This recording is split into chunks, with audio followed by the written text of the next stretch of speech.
Hello guys and girls, let's explain channel पर आपका स्वागत है। आज हम कवर करेंगे 2016 में रिलीज हुई एक बहुत ही ब्रूटल हॉरर स्लैशर मूवी को जिसका नाम है टेरिफायर। मूवी में बहुत ज़्यादा गोर और वायलेंस है, तो कुछ खा पी रहे हो तो पहले निपटा लो। इसमें हम देखने वाले हैं आर्ट द क्लाउन नाम के हॉरर आइकन को, और इस मूवी का पार्ट 2 यानी कि इसका सीक्वल भी आ चुका था 2022 में, जिसे मैं लेकर आऊँगा अपने नेक्स्ट वीडियो में। और इसका थर्ड पार्ट भी इसी साल आने वाला है, तो उसे हम कवर करेंगे जब वो रिलीज होगी। और अगर उसे मिस नहीं करना चाहते तो सब्सक्राइब कर लेना।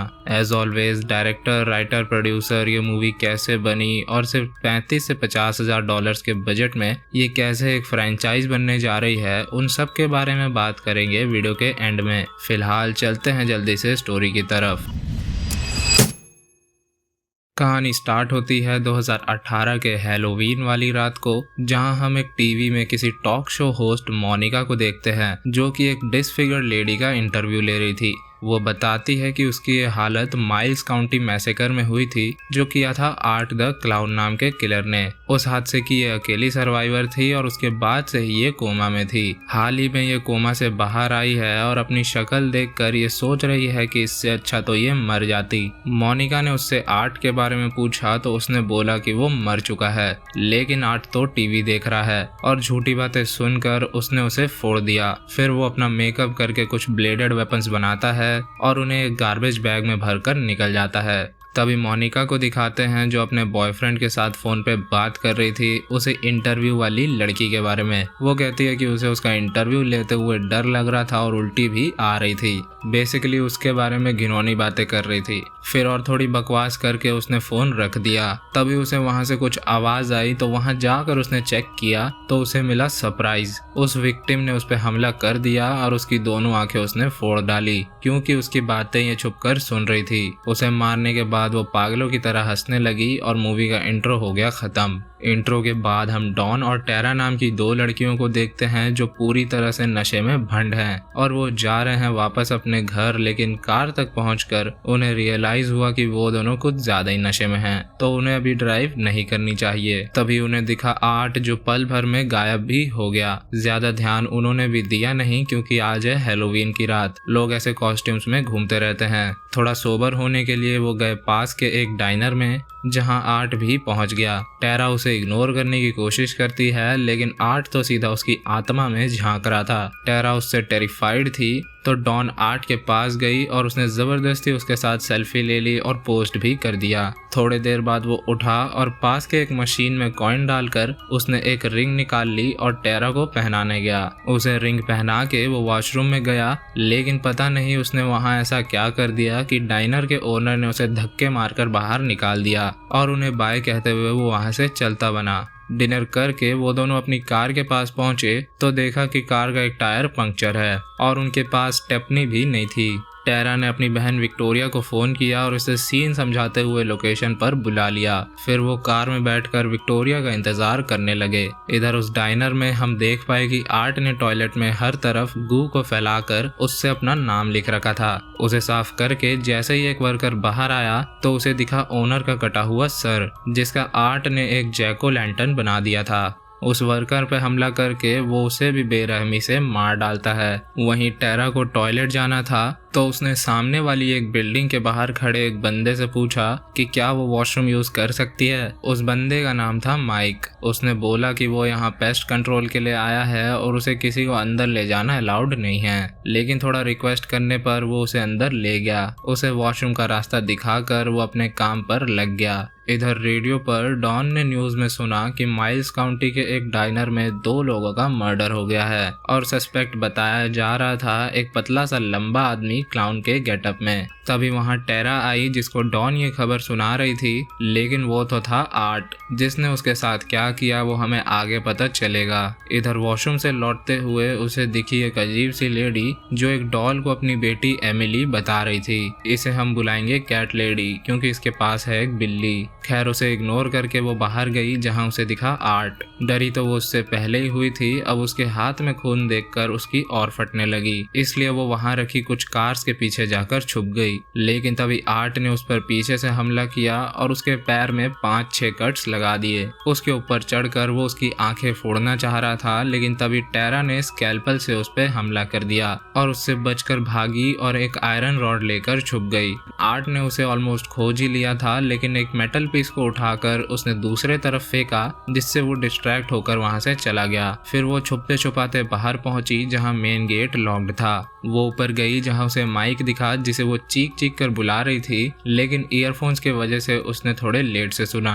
लेकिन जब तक सुना तब तक आर्ट ने उसे दबोच लिया था। वो उसे बेहोश करके अपने साथ ले गया। वहीं रास्ते में विक्टोरिया ने भी वो न्यूज रेडियो पर सुन ली और उसे विश्वास नहीं हो रहा था कि ऐसा कुछ सच में हो रहा है। खैर, टेरा को वो डक्ट टेप से बांध देता है और उसे अपने औजार से थोड़ा डराता है, लेकिन असली खौफ अभी दिखाना बाकी था। टेरा के सामने से उसने एक पर्दा हटाया जिसके पीछे उसने डॉन को उल्टा लटका रखा था। फिर उसने एक हैक्सॉ से उसे बीच से चीर दिया। बेसिकली डॉन का डस्क हो गया। खैर, जब वो उसके 2 हिस्से कर रहा था तब मौका देखकर टेरा खुद को फ्री करके आर्ट पे हमला करती है और उसे स्टैब करके वहां से भागती है। वो एक वुडन प्लैंक लेकर छुप जाती है और आर्ट उसे हर जगह घूम घूम कर खोज रहा था। तभी उसके पीछे से टेरा ने उसे तारे दिखा दिए। मार मार कर उसने उसका बुरा हाल कर रखा था और फाइनल ब्लो के लिए वो उसकी तरफ जैसे ही बढ़ी वैसे ही आर्ट ने उस पर गन चला दी।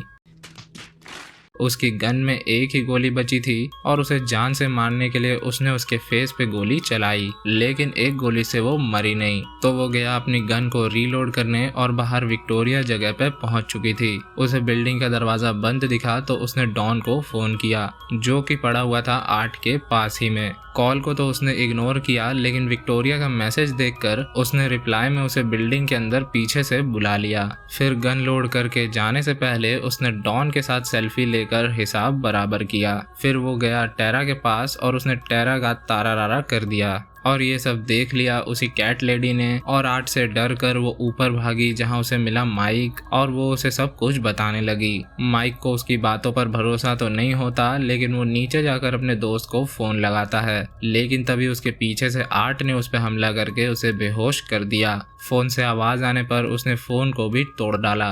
कैट लेडी ने नीचे जाकर देखा तो उसकी डॉल बेटी एमिली गायब थी। उसे खोजते हुए वो आर्ट तक पहुंची जिसकी गोद में थी एमिली। उसे वापस लेने के लिए वो उसकी ओर बढ़ी और उसे सहलाने लगी, जो कि आर्ट को अच्छा लगा। तो उसने उसे सीने से लगा लिया और फिर आर्ट भी बच्चों की तरह चूसने लगा अपना अंगूठा। विक्टोरिया उन्हें खोजती हुई ना जाने कहां कहां भटक रही थी, लेकिन उसे कोई नहीं मिला। अंत में उसने डॉन को फिर से फोन मिलाया तो उसे फोन बजने की आवाज आई। आवाज को फॉलो करते हुए उसे मिली डॉन की लाश। उससे डर कर वो भागी, लेकिन तभी उसे किसी की चीख सुनाई दी, जिससे उसे लगा कि वो टेरा है। लेकिन वहां जाकर उसे एक लेडी मिली जो उससे हेल्प मांग रही थी और तभी उस कैट लेडी की आवाज आई, जिसे देखकर उसके होश उड़ गए, क्योंकि उसके स्कैल्प और चेस्ट की स्किन उधेड़ दी गई थी और उसके सामने कोई लेडी वेडी नहीं बल्कि खुद आर्ट था। उसे देखकर वो एक और बार भागी और एक कबर्ड में जाकर छुप गई। आर्ट आराम से अपना टाइम लेते हुए वहां पहुंच गया जहां उसने उसे देख भी लिया था, लेकिन तभी उसे किसी की आवाज आई तो वो वहां से चला गया।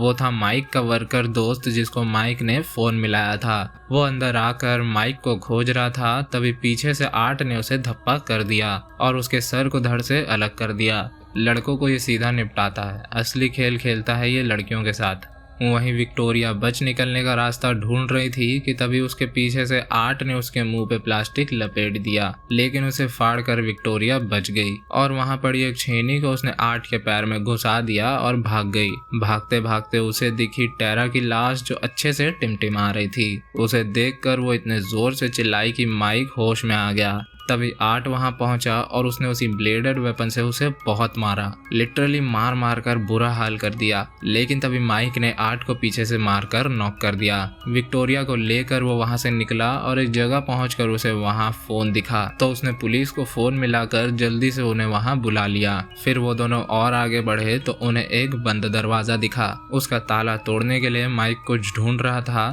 तभी आर्ट ने वहां आकर उसे नॉक कर दिया और अपने 2.5 किलो के जूते से उसका हेड क्रश करके उसे मार डाला।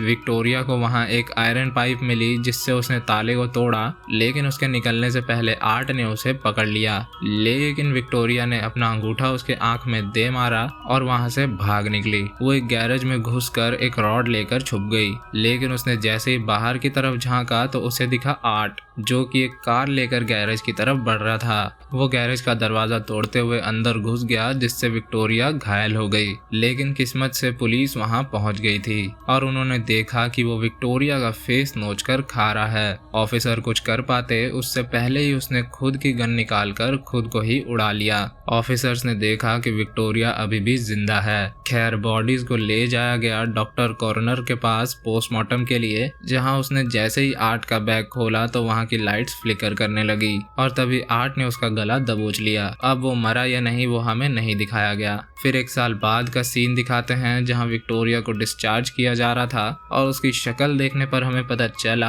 कि ये वही है जिसने मूवी के स्टार्ट में मोनिका की जान ली थी। इसका मतलब इस मूवी में हमने माइल्स काउंटी मैसेकर को ही देखा, जिसकी अकेली सर्वाइवर थी विक्टोरिया। और इसका इंटरव्यू कल है, मतलब ये पूरी मूवी पास्ट में चल रही थी। और इंट्रो में हमने देखा था कि आर्ट इसका इंटरव्यू देख रहा था। इसका मतलब वो अभी भी जिंदा है, जिससे हमें ये पता चल गया कि आर्ट कोई इंसान तो नहीं है, वो प्योर इविल है, जो इतने लोगों से पिटने के बाद और खुद को शूट करने के बाद भी बच गया। लोगों को मारने से पहले तो वो अपनी सारी हरकतें करता है और उन्हें मारकर उसे अलग ही सुकून मिलता है। इस मूवी के डायरेक्टर और राइटर हैं डेमियन लियोनी और ये कोई पहली बार नहीं था कि आर्ट द क्लाउन किसी मूवी में दिखा हो। इससे पहले 2008 की एक short film the ninth circle, 2011 की एक शॉर्ट फिल्म टेरिफायर और 2013 की एक anthology horror movie All Hallows Eve में भी आर्ट दिख चुका है और इन सब मूवीज को भी डेमियन ने ही डायरेक्ट किया था। इसमें आर्ट का रोल किया था डेविड हावर्ड थॉर्नटन ने। इसका बजट बहुत ही कम था, 35 से 50 हजार डॉलर लगभग, इसलिए इसे बहुत लिमिटेड थिएटर्स में रिलीज मिली, जिसमें इसने कमाए 4,16,000 डॉलर्स। इसका सेकंड पार्ट 2022 में ही रिलीज हो चुका था और थर्ड पार्ट इसी साल आने वाला है। सेकंड पार्ट को हम कवर करेंगे नेक्स्ट वीडियो में और इस फ्रेंचाइज के बारे में और भी बात करेंगे उसी में। और थर्ड पार्ट जब भी रिलीज होगी तो वो आपको अपने लेट्स एक्सप्लेन चैनल पर देखने को मिल जाएगी। तो सब्सक्राइब करना बिल्कुल भी मत भूलना। वीडियो अच्छी लगी हो तो लाइक जरूर से कर देना। बाकी मैं आपसे इसके नेक्स्ट पार्ट में मिलूंगा, तब तक के लिए बाय बाय।